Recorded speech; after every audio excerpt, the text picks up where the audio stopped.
Korang apa tu? Korang apa ni? Bincang tak ajak ni. Kita orang tengah sembang pasal kerajaan zaman Abbasiyah. Apa? Usahakan 194. Okey, dah jumpa dah. Tahu tak kerajaan zaman Abbasiyah ni dia ada ramai khalifah yang sangat hebat tau. Oh iya ke? Macam Cuba ni sebut antara khalifah ni siapa? Abu Abbas, Abu Ja'far, Harun al-Rashid, Al-Amin. Al-Ma'mun. Husna jadi Husna. Aku rasa macam tertarik lah nak tahu lebih lanjut mengenai Khalifah Al-Ma'mun ni. Nama dia nampak macam gah sangat. Khalifah Al-Ma'mun. Siapa? Kalau macam tu kan, semalam aku ada scroll. Alamak. Scroll kat Google lah. Aku Google dekat dalam masa sawang kan. Ada satu Google Sites ni.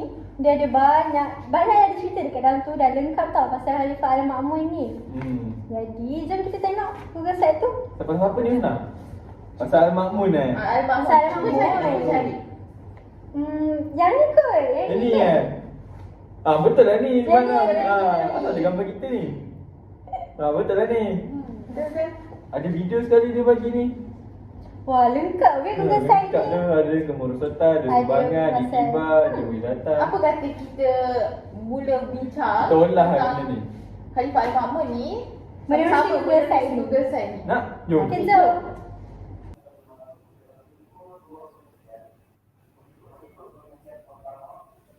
Ni merupakan Google Site yang saya telah ambil daripada yang telah kami lakukan sendiri, kami buat sendiri. Dan Husna, Baiklah, bagi memulakan kami perbincangan kita, saya akan bacakan tentang Khalifah Al-Ma'mun iaitu biodata beliau. Biodata Khalifah Al-Ma'mun ini dimulakan dengan nama penuh beliau iaitu Al-Ma'mun bin Harun Al-Rashid bin Muhammad Al-Mahdi. Maksud bagi nama beliau ini adalah hamba Allah yang sangat dipercayai. Tarikh lahir beliau adalah pada malam Jumaat iaitu pada bulan Rabiul Awal tahun 785 Masihi. Beliau merupakan anak kepada ibu yang bernama Marajil yang mana ibu beliau ini telah meninggal dunia setelah melahirkan beliau, dan ayah beliau iaitu Harun Ar-Rashid yang merupakan khalifah kepada kerajaan Abbasiyah sebelum itu. Beliau ini adalah berketurunan Persia. Beliau mempunyai dua orang saudara iaitu Al-Amin yang merupakan khalifah ke-6 dan juga Al-Mu'tasim iaitu khalifah ke-8. Al-Ma'mun ini dilantik sebagai khalifah pada usia yang masih muda iaitu ketika beliau berusia 28 tahun. Pelantikan beliau telah diawali dengan konflik dalaman antara beliau dengan saudaranya iaitu Khalifah Al-Amin. Seterusnya adalah kepribadian Khalifah Al-Ma'mun. Khalifah Al-Ma'mun ini merupakan seorang yang cerdas, berpendirian kukuh, bercita-cita tinggi, bersopan santun, berpengetahuan luas, berfikiran logik dan juga seorang yang pemberani. Seterusnya saya akan serahkan kepada Najib, saudara Najib. okay, terima kasih Saudari Husna atas penerangan tentang biodata dan ciri-ciri yang diketahui oleh kita tentang sifat Al-Ma'mun ini. Seterusnya kita akan pergi kepada pandangan Al-Ma'mun ini sendiri. Khalifah Al-Ma'mun adalah penganut fahaman Mu'tazilah. Beliau adalah seorang rasional yang berusaha menanamkan pandangan keagamaannya kepada rakyat melalui autoriti negara. Kebijakan Khalifah Al-Ma'mun dalam memberi sokongan terhadap pengembangan fahaman Mu'tazilah kerana beliau hanya menyerap ilmu pengetahuan yang berasal dari Yunani. Kebijakan ini memberikan impak yang sangat besar terhadap perjalanan sejarah umat Islam dan dalam mendorong perkembangan ilmu pengetahuan. Baiklah, seterusnya kita akan pergi kepada fahaman Mu'tazilah itu sendiri. Fahaman Mu'tazilah ini merupakan aliran rasional yang ditulis sebagai pembuat bid'ah oleh kaum Sunni. Sunni ini ialah ahli sunnah wal jamaah. Perselisihan ini mencapai puncaknya apabila Al-Ma'mun menduduki jabatan khalifah 813 hingga 833 Masehi. Ketika itu, Al-Ma'mun menjadikan aliran ini sebagai aliran rasmi negara. Hal ini mengakibatkan keresahan di kalangan pemimpin aliran Sunni. Keresahan itu berfokus kepada gagasan bahawa Al-Quran itu serupa dengan hadis yang menjadikannya sekaligus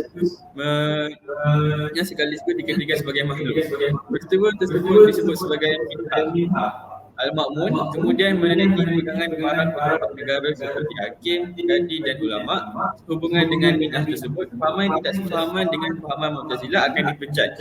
Ulama yang telah mempertahankan pegangan mereka akan diseksa, sepertinya Ahmad bin Hanbal, iaitu Imam Hanbali. Khalifah Al-Ma'mun begitu keras menggunakan kekuasaannya untuk memaksa rakyat berpegang bahawa Al-Quran itu adalah makhluk.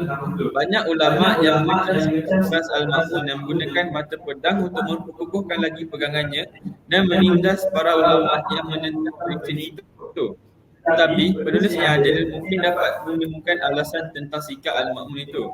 Bagi Al-Ma'mun, perkara tersebut sebenarnya tidak ada kaitan dengan dirinya. Andaikan ada kaitan dengan dirinya, tentu beliau akan mudah memberi maaf kerana sudah menjadi tabiat Al-Ma'mun suka memberi maaf.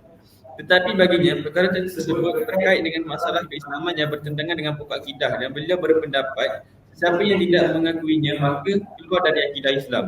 Oleh itu, Al-Ma'mun mengumumnya sebagai khalifah kaum muslimin yang mengurus masalah-masalah agama dan dunia untuk mereka. Al-Ma'mun berkewajipan tidak menggunakan golongan yang keluar dari agama itu dalam urusan kerajaan dan juga berkewajipan melindungi rakyat dari fahaman yang beliau anggap salah dan sesat.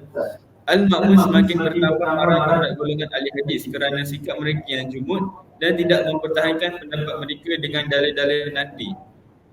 Fahaman Mu'tazilah yang bersifat rasyid ini mula mempengaruhi pola pemikiran Al-Ma'mun sehingga menjadi salah satu sebab mengapa beliau sangat berpegang kepada segala kegiatan yang memerlukan peranan serta pemikiran seperti yang sering diadakannya itu, diskusi dan perdebatan sehingga berbagai macam pola pemikiran yang muncul. Beliau juga membuat berbagai peraturan dan juga mengembangkan ilmu pengetahuan sehingga pada saat itu para ilmuwan memiliki kebebasan untuk mengeluarkan pendapat dan hasilkan karya ilmiahnya. Seterusnya saya serahkan kepada kalian tentang menerangkan tentang sumbangan Al-Ma'mun ini. Baiklah, seterusnya kita bergerak kepada sumbangan dan juga jasa-jasa yang telah ditaburkan oleh Khalifah Al-Ma'mun. Sumbangan beliau kebanyakannya adalah bergerak kepada bidang ilmu pengetahuan yang mana kami telah membahagikan bidang ini kepada dua, iaitu yang pertama adalah penterjemahan buku-buku bahasa asing dan juga yang kedua adalah pembangunan institusi keilmuan dan pendidikan. Bagi aspek yang pertama iaitu penterjemahan buku-buku bahasa asing, Khalifah Al-Ma'mun memajukan kegiatan penterjemahan yang sebelumnya ini telah dimulai oleh Khalifah Al-Mansur. Beliau juga telah menggiatkan usaha penterjemahan ilmu daripada pelbagai bidang, khususnya dari bahasa Yunani dan juga bahasa Parsi ke dalam bahasa Arab. Baitul Al-Hikmah telah dijadikan sebagai pusat gerakan penterjemahan buku-buku berbahasa asing dan juga perpustakaan utama pada zaman tersebut. Khalifah Al-Ma'mun juga telah merupakan sebagai penyumbang utama dalam pengumpulan buku dan manuskrip dari negara-negara asing. Satu daripada kaedah yang digunakan adalah menerapkan satu daripada syarat perdamaian agar raja bagi sesebuah kerajaan membenarkan para ulama yang telah dikirim oleh beliau untuk menterjemah buku-buku dan juga manuskrip yang mereka miliki ke dalam bahasa Arab.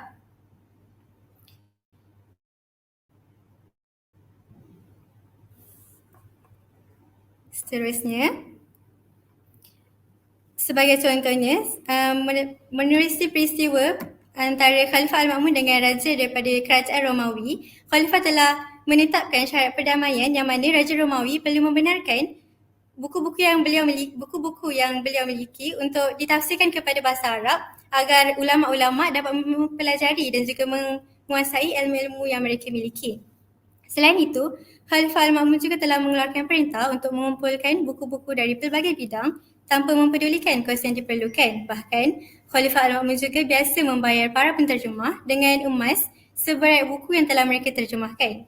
Para penterjemah juga yang telah diangkat oleh Khalifah Al-Ma'mun yang menterjemahkan buku-buku Yunani ke dalam bahasa Arab seperti Yuhanna bin Masawi, Hunain bin Iswaq dan juga anaknya Ishaq, Muhammad bin Musa Kharizmi, Said bin Harun, Said bin Qurrah dan Umar bin Al-Farrakhan merupakan antara penterjemah utama yang telah menterjemahkan buku-buku bahasa Yunani ke dalam bahasa Arab. Seterusnya, kita bergerak kepada aspek yang kedua iaitu pembangunan institusi keilmuan dan juga pendidikan. Menerusi pembangunan institusi keilmuan dan pendidikan ini, Kota Baghdad telah dijadikan sebagai pusat intelektual dan juga pusat penyebaran ilmu utama. Baitul Hikmah pula merupakan universiti Islam pertama yang telah didirikan oleh Khalifah Al-Ma'mun pada sekitar tahun 815 Masihi. Khalifah Al-Ma'mun juga telah mendirikan sekolah di setiap bandar dan juga desa bagi menyediakan pelbagai kemudahan kepada para pelajar untuk menuntut ilmu. Seterusnya, Khalifah Al-Ma'mun juga telah mendirikan institusi pengajian rendah, institusi pengajian menengah dan juga institusi pengajian tinggi untuk memastikan setiap rakyat mempunyai ilmu dan memiliki ilmu agar tiada seorang pun yang tercicir dalam bidang ilmu. Istana Khalifah sendiri turut dijadikan sebagai institusi pendidikan sehingga kan banyak para ulama yang telah berkumpul di sana termasuklah ahli ilmu pengetahuan dan sastra, para penyair, tabib-tabib dan juga ahli falsafah yang besar jumlahnya yang mana kedatangan mereka ini sendiri telah diminta untuk hadir ke istana oleh Khalifah Al-Ma'mun sendiri. Khalifah Al-Ma'mun juga telah mendirikan pusat kajian sains dan juga falsafah serta mendirikan menara dan juga balai cerap untuk kepentingan penelitian astronomi dan juga geometri. Beliau juga telah meminta para ulama untuk menguasai kitab majlisi yang mengandungi ilmu falak supaya sebuah alat untuk meneropong bintang dapat dihasilkan bagi mendalami ilmu mengenai bintang dengan lebih mendalam lagi. Hasil daripada usaha dan juga ilmu para ahli sains dan juga ulama, dua pusat pengkajian angkasa lepas telah berjaya dibina di Baghdad dan juga Damsyik. Khizanah Al-Hikmah juga telah diperbesar, dimajukan dan dijenamakan semula menjadi Baitul Hikmah yang mana Hunain Ibnu Ishaq telah dilantik sebagai pengarahnya. Biasiswa juga turut diberikan kepada para pelajar yang cemerlang dan mengikuti pengajian di peringkat yang lebih tinggi. Selain itu, bagi aspek bidang hubungan luar, Khalifah Al-Ma'mun telah menjalinkan hubungan baik dengan negara-negara asing, terutamanya negara Yunani, dan selain itu, tentera laut telah berjaya menguasai beberapa pulau di Laut Merah seperti Sisili, Sardinia dan juga Malta. Seterusnya, saya akan serahkan kepada saudara Nazib untuk menceritakan mengenai era kemerosatan kerajaan pemerintahan Al-Ma'mun. Okey, terdapat beberapa faktor yang menyebabkan era kemerosotan bagi pemerintahan Al-Ma'mun ini. Yang pertama, pemerintahan Al-Ma'mun menyaksikan berlaku banyak huru-hara akibat tercetusnya beberapa pemberontakan. Namun sejarah yang paling menonjol adalah perkembangan ilmu pengetahuan dan ramai para cerdik pandai datang bertumpu ke Baghdad. Zaman Al-Ma'mun juga dilihat mula kemerosotan melalui pengaruh Arab dalam pemerintahan Abbasid dan berkembang pengaruh Parsi. Faktor berlakunya pengaruh Parsi kerana Al-Ma'mun telah memperluas wilayah Khurasan yang ramai penduduk Parsi. Al-Ma'mun juga melantik ramai pembesar dari kalangan Parsi yang jawatan tinggi kerajaan termasuklah Vizier dan juga ketua tentera. Vizier yang banyak berperanan bernama Al-Fadl bin Sahlih adalah berbangsa Parsi. Berikut merupakan era kemerosotan pemerintahan Al-Ma'mun yang dapat dikenal pasti. Seterusnya kita akan pergi kepada iktibar bagi zaman Khalifah Al-Ma'mun ini. Yang akan disampaikan oleh saudari Husna. Baiklah, untuk iktibar daripada zaman pemerintahan Khalifah Al-Ma'mun di bawah tampuk pemerintahan kerajaan Abbasiyah, pemerintahan Khalifah Al-Ma'mun ini adalah bermula pada tahun 813 Masihi sehinggalah 833 Masihi. Pemerintahan beliau merupakan satu detik bersejarah yang berlaku dalam sejarah kerajaan Abbasiyah ataupun sejarah Islam. Beliau sangat terkenal sebagai seorang pemerintah yang bijaksana dan juga sangat mencintai ilmu pengetahuan. Antara iktibar yang dapat kita ambil daripada era pemerintahan beliau adalah seperti yang tertera. Yang pertama iaitu penghargaan terhadap ilmu pengetahuan. Seperti yang kita tahu, Khalifah Al-Ma'mun ini adalah seorang individu yang sangat menghargai ilmu pengetahuan dan juga beliau turut menyokong perkembangan ilmu pengetahuan itu sendiri. Beliau telah memperkembangkan lagi peranan Baitul Al-Hikmah di Baghdad yang menjadi pusat intelektual penting pada ketika itu. Di sini, para cendekiawan dari pelbagai bidang telah berkumpul untuk menterjemahkan karya-karya klasik Yunani dan Romawi serta mengembangkan ilmu pengetahuan khususnya dalam bahasa Arab. Yang kedua iaitu dari aspek toleransi agama. Khalifah Al-Ma'mun ini dikenali sebagai seorang pemimpin yang sangat bertolak ansur terhadap agama dan pemikiran yang pelbagai. Beliau memperkenalkan kebijaksanaan yang memperbolehkan perdebatan dan dialog antara pelbagai kelompok agama dan juga kepercayaan, termasuklah pemikiran-pemikiran yang berbeza dengan Islam. Ini memberikan kebebasan bagi masyarakat untuk memberi pendapat dan menyebabkan perkembangan pemikiran falsafah dan teologi dalam dunia Islam. Bagi iktibar yang ketiga iaitu pentingnya bahasa Arab. Pemerintahan Al-Ma'mun ini juga menandai pentingnya bahasa Arab sebagai bahasa rasmi, pentadbiran dan ilmu pengetahuan dalam kekhalifahan beliau. Ini telah mengukuhkan posisi bahasa Arab sebagai bahasa ilmu pengetahuan dan juga sastra dalam dunia Islam, serta telah memberikan sumbangan yang penting terhadap perkembangan sastra dan ilmu pengetahuan Arab. Yang keempat, kepimpinan yang bijaksana. Khalifah Al-Ma'mun juga sering dianggap sebagai satu daripada khalifah yang bijaksana. Beliau juga terdapat beberapa pandangan di mana telah menyatakan bahawa beliau merupakan khalifah yang paling bijak ketika zaman pemerintahan Abbasiyah. Beliau juga amat dikenali kerana kebijaksanaan dalam menyelesaikan konflik dalaman, menjaga kestabilan pentadbiran serta memperluas wilayah kekuasaannya. Yang kelima, pengaruh intelektual. Era pemerintahan Khalifah Al-Ma'mun mencerminkan pengaruh penting ilmu pengetahuan dan kebijaksanaan dalam pemerintahan. Beliau juga dikenali kerana menggajikan cendekiawan. Maafkan saya. Beliau juga dikenali kerana menggajikan cendekiawan terkenal seperti Al-Khawarizmi dan Al-Kindi yang memberikan sumbangan besar dalam bidang matematik, astronomi dan juga falsafah. Dan bagi iktibar yang terakhir iaitu perubahan sosial dan ekonomi. Era pemerintahan Khalifah Al-Ma'mun menyaksikan perubahan yang signifikan dalam struktur sosial dan ekonomi kerajaan Abbasiyah. Dasar ekonomi yang telah diterapkan termasuk pembaharuan monetari dan pembangunan infrastruktur telah memberi kesan positif kepada kemakmuran dan kestabilan ekonomi kekhalifahan. Daripada iktibar-iktibar ini kita dapat rumuskan bahawasanya zaman pemerintahan Khalifah Al-Ma'mun ini amat memberi kesan yang positif kepada kerajaan Abbasiyah. Jadi seterusnya saya akan rumuskan Google site ini ataupun maklumat mengenai era pemerintahan Khalifah Al-Ma'mun. Secara keseluruhannya, kerajaan Abbasiyah di bawah tampuk pemerintahan Khalifah Al-Ma'mun telah mencatatkan era kegemilangannya yang amat signifikan dalam sejarah Islam. Khalifah ini dikenali sebagai tokoh yang sangat memperhatikan ilmu pengetahuan dan kebudayaan yang tercermin dalam pendirian Baitul Al-Hikmah.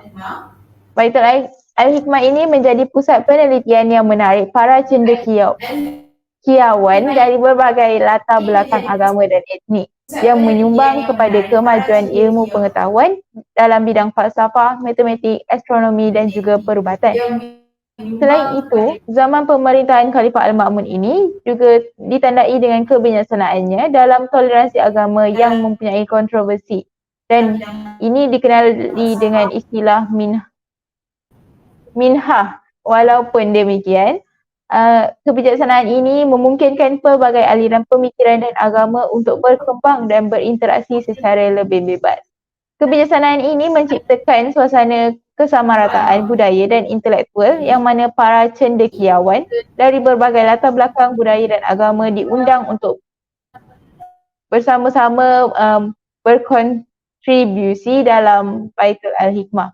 Namun zaman pemerintahan Al-Ma'mun juga turut mencatatkan konflik terutamanya dalam hubungannya dengan kerajaan Byzantium serta keberhasilannya dalam memperluas wilayah kekuasaan Abbasiyah ke arah timur. Dan seterusnya berikut merupakan beberapa rujukan. Yang telah dirujuk oleh kami dalam melaksanakan Google Site ini. Jadi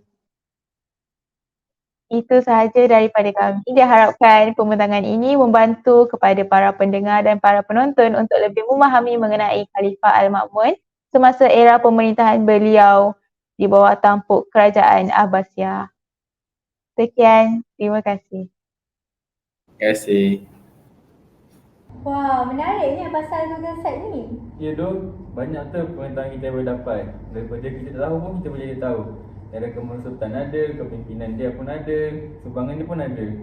Banyak sangat maklumat ni, kalau kita tak baca betul-betul ni susah ni. Betul?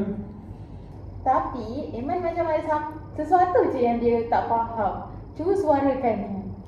Itulah sebenarnya masa kita tengok pasal Google Site ni tadi, dia disebut pasal fahaman Mu'tazilah tau. Yang Khalifah Al-Ma'mun ni dia sangat berpegang teguh kepada fahaman Mu'tazilah. Sebenarnya apa maksud fahaman Mu'tazilah tu? Cuba terangkan je. Fahaman Mu'tazilah ni sebenarnya dia bertentangan dengan Islam sikit. Sebab tu ramai yang ahli sunnah wal jamaah ni dia macam memberontak lah tentang fahaman tu sebab takut terpesong daripada akidah Islam. Lepas tu kita macam dah lari sikit lah daripada akidah Islam tu. Sebenarnya sebenarnya macam tu lah. Tapi kalau kita tengok pun dekat fahaman Mu'tazilah ni, banyak kat dia ceritakan tentang Al-Ma'mun ni dia buat apa dengan faham Mu'tazilah ni sampaikan dia sanggup dera Imam Hanbali.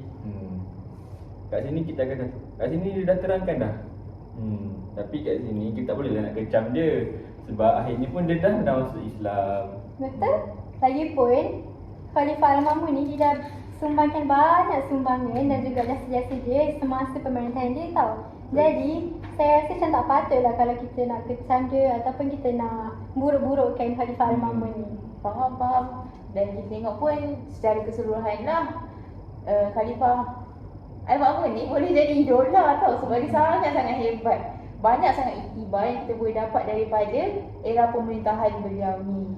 Betul, saya rasa macam nak jadi orang yang berani pula dalam memimpin supaya kita dapat mencontohi Al-Mu'tazilah ni. Al-Mu'tazilah pula Al-Ma'mun ni. Tengok kembangan dia banyak, berharga dari pengetahuan, agama, bahasa Arab. Dan dia sangat mencintai ilmu agama dan juga ilmu pengetahuan. Betul tak Usna? Betul, jadinya kita pun kenalah mencintai ilmu kan. So kita sebagai pelajar, kita hendaklah menuntut ilmu supaya boleh jadi bijak antara Khalifah Al-Ma'mun ni. Betul. bijak dalam memimpin dan sebagainya. Bertanya di kelas lah. Ya ke lah? Lah dia dah Korang dah. Jom.